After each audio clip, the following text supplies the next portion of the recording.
What is up, YouTube? Trikzy coming at you with what I think are the three more or most important factors for playing and enjoying Genshin Impact. Enjoying it being the key word there. Before we get into it, don't forget to like the video, comment what you think about my ideas and tips, hit that subscribe button. It really helps to support the page, and it allows me to bring more content that I think you guys like your way. Good, the bad, the ugly, whatever you want to say, drop it down below. Don't be toxic, though. We don't need or want that. Also, I want to let you know, when we get to 1,000 subscribers, I will be doing a Primo Gem giveaway. Not sure what that amount is yet, but again, subscribe so you can stay up to date and we can grow the channel and get more and more content out there. But for now, let's get right into it. The first thing I want to go into is artifacts. I believe a lot of people think that from YouTubers or friends or whatever, they say, don't upgrade your artifacts. Wait till they are 40, wait till they are 45 so you can farm domains. Don't spend your fragile resin. That I actually agree with. But you don't have to wait to upgrade your artifacts. The title of this video is true. You can beat any enemy at any adventure rank with any characters as long as you build them right and you upgrade your artifacts. So let's go ahead and get into it. We're gonna go straight to Chongyun here. My two main DPS are Chongyun and Fischl, and their artifacts are essentially all the way upgraded or most of the way upgraded. Let's go ahead and start with the flower here. Look at this. Boom. Only level 5. Not a big deal because I didn't really care about the HP and I didn't roll very good substats. What I want to talk about is do not focus on the substats. It doesn't matter. When I was AR 25 and I was struggling to beat the enemies in my world with the world level increase, it's because all my artifacts were level 0. Because I was like told you got to focus on the substats. They're so important. It's like, no, they're not. This is important. The main stat, guys. The main stat, okay? Main stat. For the flower and the feather, they're always HP and attack, right? So this one, I didn't really feel the need to fully upgrade it. I just used it for the set so I could get this big buff to attack damage since he's a Claymore user. This one, I upgraded all the way, but the substats aren't a big deal. Yeah, I got crit rate, but everything else is whatever. But this, again, I can't iterate this enough. You don't have to wait until 45 to start farming artifacts. Just upgrade your artifacts. You can either use them to upgrade other artifacts that you get that are better in the future and potentially have a higher chance of getting a 2 times or 5 times enhancement bonus, which is awesome. You lose 10% of your bonus, whatever. Go do your daily farming of artifacts. You can get up to 30,000 XP of artifacts every single day just from running around the map. You don't even have to fight an enemy. It takes 15 minutes at most. So just do it. Don't worry about it, Don't worry about wasting your materials. If you waste some more, you waste some resources, you're gonna be able to farm it again. It's not a race to the finish. There is no finish line for this game. Just play the game and have fun with it and make sure you're strong enough. That's what I'm trying to get through to you guys. Make sure you're strong enough to beat everyone. So again, look at this. Attack, all the way upgraded, substats, whatever. Attack, almost all the way upgraded, because once I hit 18, I was like, yeah, the substats aren't great. But I still got it this high because I wanted all that attack. So I still upgraded it, but I didn't feel the need to do it 2 more. So this is a place where maybe you want to save. If you're like, this artifact's good enough, and my character's strong enough now, and the substats aren't great, so I'm going to hold back from fully upgrading it. The one thing I like to do with the goblet is I like to put the elemental damage of the character on it, whether he's DPS or support, because I like getting the buff damage for elemental and attack. I believe they can combine to do a lot more damage than just going straight up attack or crit. And then on this last one, I want to say here, I got this Gladiator Triumphus helmet from a daily resin-free boss, from a hilly churl big boy, something like that. So do your daily farming of your bosses. You're going to get artifacts that are plenty good enough from AR 25, 20, 30, 35, 40. Like, you don't need to wait until the domains open up to get the legendaries, all right?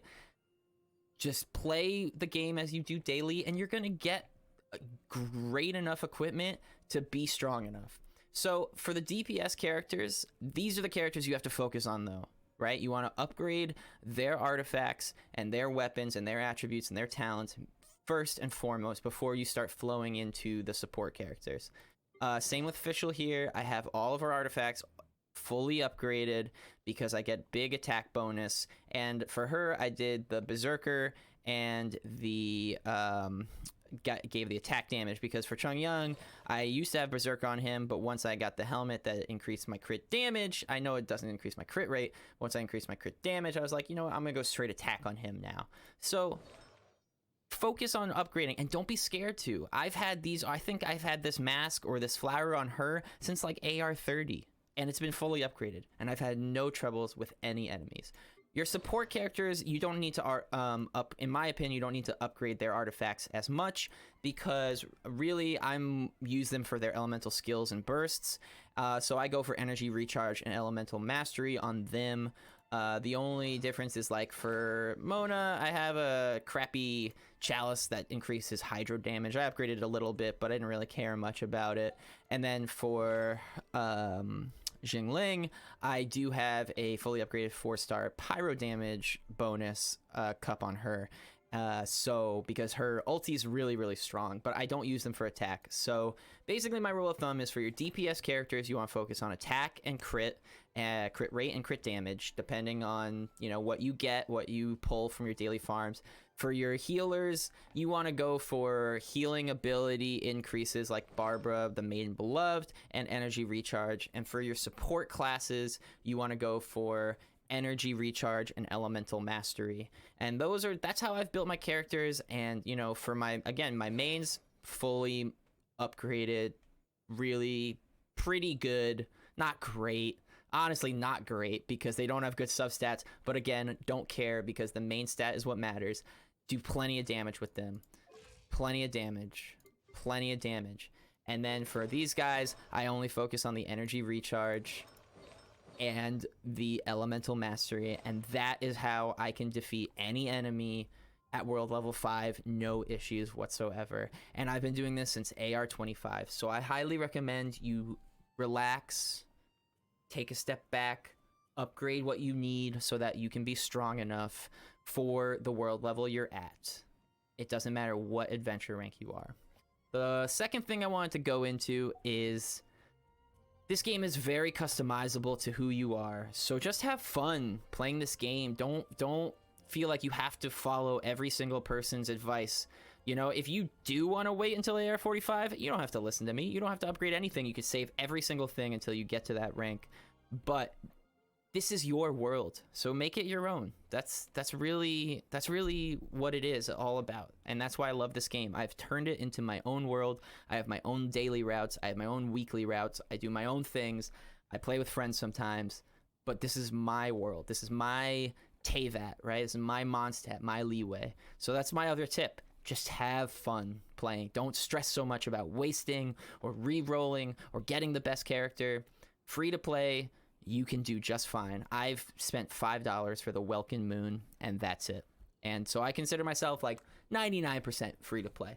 But I don't spend money to get better characters, because my characters are fine. Every character is fine. There's free to play characters that do the job just fine. And my third and final point is, I personally think you should date your pins, because it helps you to determine the last time you've been there, if it has respawned yet, or it really helps you to, like down here, know if you've been to an area in a while. So I haven't been here in almost a month, so I should really go farm over there, because there might be some chests that have spawned recently, or maybe some new puzzles. And I think dating your pins, the pins that don't respawn daily, right? So I have my daily artifact spawns. Those go every day, so I don't need to put the date. But these ones that, you know, will respawn every 48 to 72 hours, I recommend dropping a date on them, because it really helps.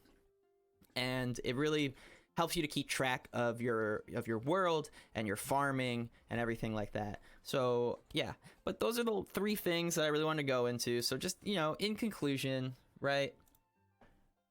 First of all, upgrade your artifacts. Second of all, have fun. Make the world your own. And the third thing is date your pins. Those are my 3 most or more important factors to enjoying Genshin Impact. It's how I can play hours a day as a free-to-play player. and not feel like I'm losing out on anything. I have never re-rolled an account or anything like that. So if you like what I said today, drop me a like, give me a subscribe. If you have any questions or comments, drop it down below. Tell me what you think. Tell me what your ideas about my ideas, and let's have a conversation. And again, make sure you sub because we want to do that giveaway at 1,000 subs. Thank you so much, and have a good one. Trikzy out. Peace.